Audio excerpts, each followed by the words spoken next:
और DM office के बाहर धरने पर बैठे अलंकार अग्निहोत्री, कल मुझे अज्ञात शख्स ने कॉल किया तो उन्होंने कहा कॉल पर मुझे अपमानजनक शब्द कहे गए हैं। अनुशासनात्मक कार्रवाई करते हुए अलंकार सस्पेंड किए गए हैं। तो देखिए, अज्ञात शख्स का कॉल आया था, अपमानजनक शब्दों का इस्तेमाल किया गया। ये अग्निहोत्री का कहना है। डीएम ऑफिस के बाहर धरने पर अलंकार अग्निहोत्री बैठे हुए हैं और उनका कहना है कि कल मुझे एक अज्ञात शख्स ने कॉल किया और कॉल पर मुझे अपमानजनक शब्द कहे गए।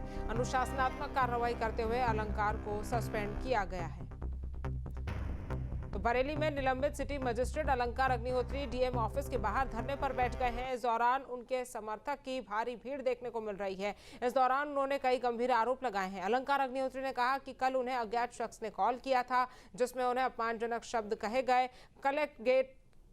कलेक्ट्रेट गेट पर धरना देते हुए उन्होंने प्रधानमंत्री नरेंद्र मोदी से एसआईटी गठित करने की भी मांग की है।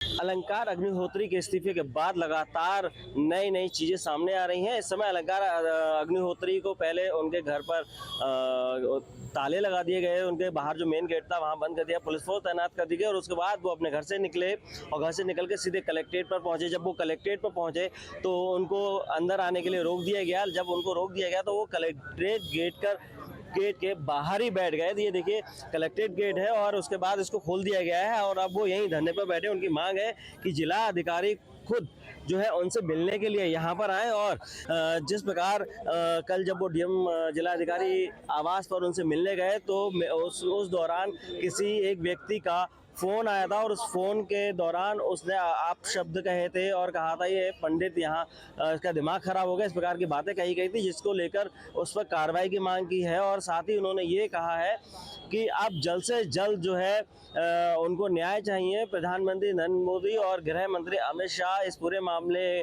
को अपने हाथ में लें। सरकार पे भी आरोप लगाया। उन्होंने कहा कि सरकार जो है विफल हो चुकी है और यहाँ पर राष्ट्रपति शासन लगाने की भी जो है मांग इन्होंने कर डाली है और इसी के साथ साथ बहुत सारे आरोप लगाए हैं, जिसको लेकर के वो धरने पर बैठ गए। उनका कहना है कि वो अब इस मामले में अंतिम लड़ाई लड़ेंगे जब तक उनको न्याय नहीं मिलेगा, जब तक उस व्यक्ति पर कार्रवाई नहीं होगी जिस व्यक्ति ने अपशब्द कहे हैं, फोन कॉल पर अपशब्द कहे थे और उसी समय इनको 2 घंटे के लिए बंधक बनाया गया, जैसा कि इनका आरोप है। और अब जो है इनको तमाम जो हिंदू संगठन है उनका भी सहयोग मिल रहा है और इनको तमाम चीज़ें यहाँ पर मिलती हुई नजर आ रही हैं। और ये भी इनका कहना है कि ये भी अटकलें लगाई जा रही हैं कि ये समाजवादी पार्टी का दामन पकड़ सकते हैं। हालांकि इन्होंने जब इनसे पूछा गया था तो इन्होंने साफ तौर पर मना कर दिया कि हम किसी भी पार्टी के साथ नहीं जाएंगे, लेकिन हम अपने न्याय संगत काम करेंगे और जो समाज के जो लोग हैं अपने समाज के लिए और अन्य धर्मों के साथ मिलकर एक साथ एकजुट काम करेंगे,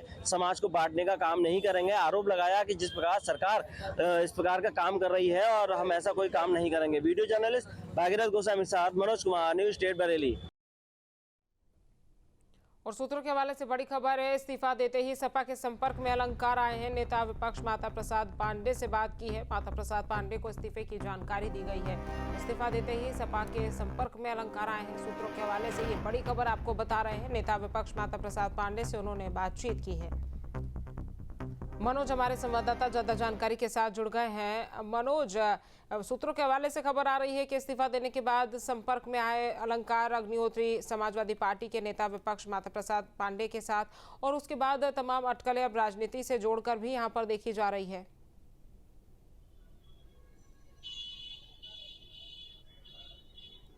देखिए, बिल्कुल बताना चाहूँगा कि माता प्रसाद पांडे ने इनको ऑफर तो दे दिया है, लेकिन अगर इनकी बात करें तो इन्होंने साफ मना कर दिया है कि अगर वो इस प्रकार का बयान दे रहे हैं तो वो उनकी अपनी व्यक्तित्व की आज़ादी है, लेकिन मैं किसी भी राजनीतिक पार्टी के साथ नहीं रहूँगा, लेकिन मैं सामाजिक जो तमाम संगठन है उनके साथ मिलकर काम करूँगा और साथ ही जो समाज में धर्म और जाति के नाम पर समाज को बांटा जा रहा है और सनातन धर्म को बांटा जा रहा है, मैं उसके खिलाफ खड़ा रहूंगा, उसके खिलाफ लड़ूंगा। मुझे किसी भी पार्टी से कोई लेना देना नहीं है, ये उन्होंने पूरी तरीके से यहाँ खंडन कर दिया है। अभी 2 मिनट पहले ही यहाँ पर जो अग्निहोत्री थे वो यहाँ से उठ के गए हैं और बहुत देर उनकी मीटिंग भी चली, लेकिन हालांकि डीएम जिला अधिकारी बरेली में नहीं थे, उनके पिताजी की तबीयत खराब हो गई अचानक और उनको आईसीयू में भर्ती कराया गया है, जैसे सूत्र बता रहे हैं, और वो वहां गए हुए हैं। हालांकि अग्निहोत्री की उनसे कोई बात नहीं हो पाई है, लेकिन अंदर गए गए वो सभागार में, कम से कम आधे घंटे रुके, किनसे बात हुई और क्या हुई। बाहर आने के बाद उन्होंने और अपने समर्थकों के साथ जिला अधिकारी कार्यालय का घेराव किया।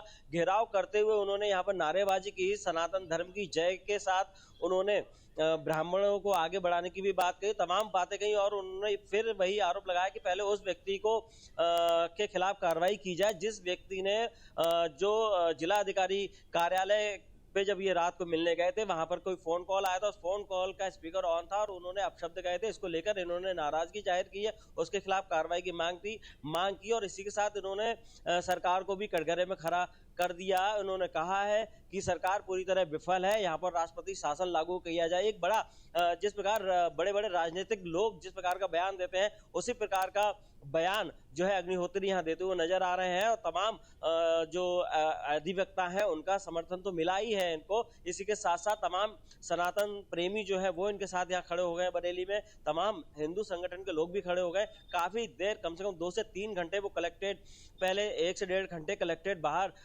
उसके जो मेन गेट है वहां पर धरने पर बैठे रहे। उसके बाद उनको अंदर आया गया, तमाम अपने लाव लश्कर के साथ वो अंदर आए, जुलूस के साथ पूरा तमाम लोगों के साथ समर्थन में अंदर आए और अंदर आने के बाद काफी यहाँ पर भी हंगामा हुआ और हंगामे के बाद ही उनके जो समर्थक थे वो सभागार में गए। सभागार में जाने के बाद क्या बात हुई हालांकि उन्होंने नहीं बताया, जिलाधिकारी नहीं मिले, लेकिन उनकी मांग वही है कि देश के प्रधानमंत्री इस पूरे मामले को संज्ञान में ले और इस पर SIT गठित करें कि आखिर ब्राह्मण विरोधी गतिविधियां कौन चला रहा है, क्यों चला रहा है, इसकी पूरी जांच के साथ उस पर कार्रवाई करने की बात इन्होंने कही है।